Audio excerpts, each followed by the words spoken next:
भालचंद्रराव हे शहरामधले एक खूप मोठे व्यापारी आणि अत्यंत दिलदार व्यक्ती होते. त्यांचा सोन्या चांदीचा मोठा व्यवसाय होता. त्यांना स्वतःचं असं मुलबाळ नव्हतं. पत्नी सुमतीबाई आणि भालचंद्रराव दोघेच एका मोठ्या बंगल्यामध्ये राहायचे. आजपासून 15 वर्षापूर्वीची गोष्ट आहे. एका पावसाळ्या रात्री त्यांच्या दुकानाबाहेर एक 12-13 वर्षाचा अनाथ मुलगा भीतीने आणि थंडीने थरथर कापत उभा होता. त्याच्या मागे पुढे कोणीही नव्हतं. भालचंद्ररावांनी त्याला घरी आणलं. अंगावरती कोरडे कपडे दिले आणि प्रेमाने विचारपूस केली. त्या मुलाचं नाव होतं कान्हा. भालचंद्रराव आणि सुमतीबाईंनी कान्हाला नोकर म्हणून नाही तर पोटच्या मुलाप्रमाणे आपल्या घरामध्ये जागा दिली. त्याला चांगल्या कपड्याची, राहण्याची सोय केली. भालचंद्ररावांनी त्याला स्वतःच्या दुकानात कामावरती ठेवलं. त्याला हिशोब शिकवला, व्यापारातले सगळे बारकावे शिकवले. सुमतीबाईंनी तर त्याला कधी साध्या कामासाठीही ओरडलं नाही.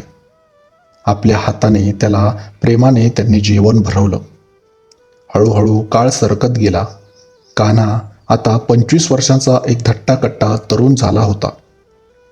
दुकानातल्या सर्व चाव्या, बँकेचे व्यवहार आणि घरातील तिजोरीची जबाबदारी भालचंद्ररावांनी कान्हावरती सोपवली होती.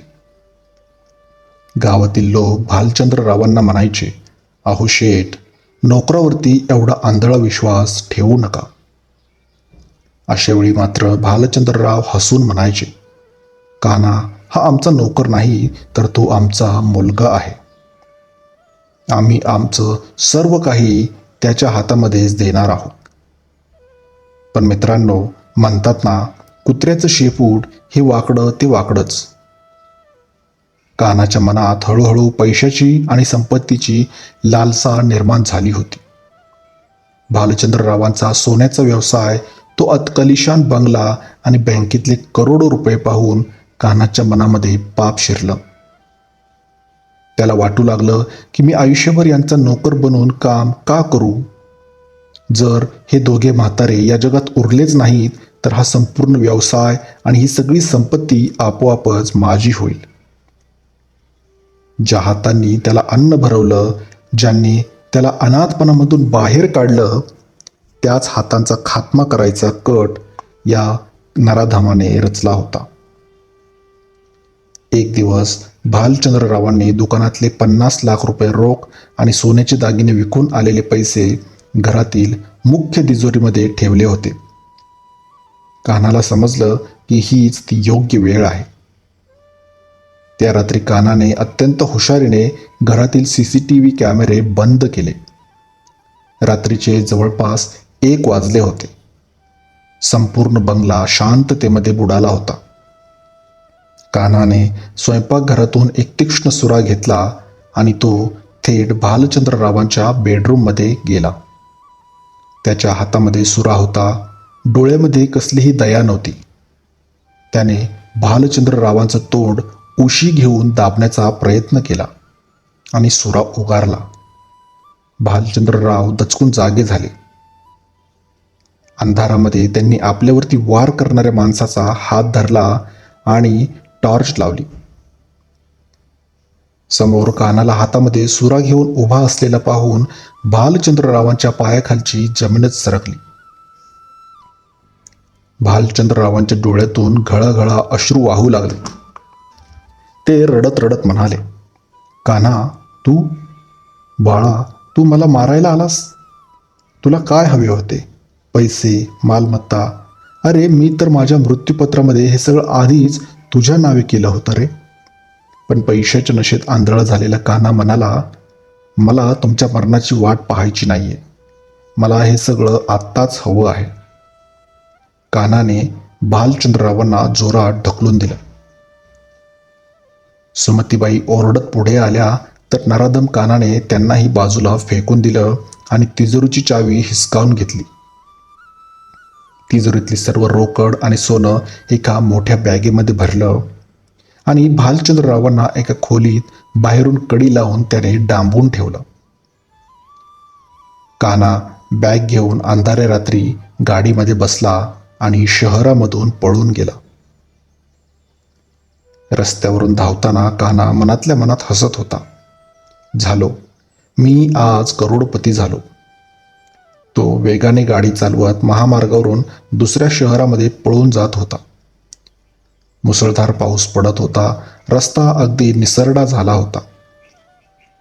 पण मित्रांनो, माणूस हा देवाला फसवू शकतो, पण स्वतःच्या कर्माला कधीही फसवू शकत नाही.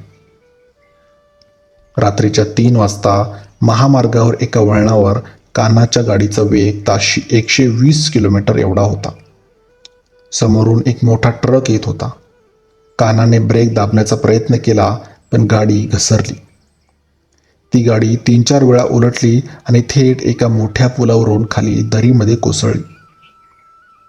गाडीचा अक्षरशः चुराडा झाला. ती सोन्याची आणि पैशांची बॅग फुटली आणि सर्व पैसे आणि सोनं दरीतल्या चिखलामध्ये पसरलं. कान्हा गाडीमध्ये अडकून पडला होता.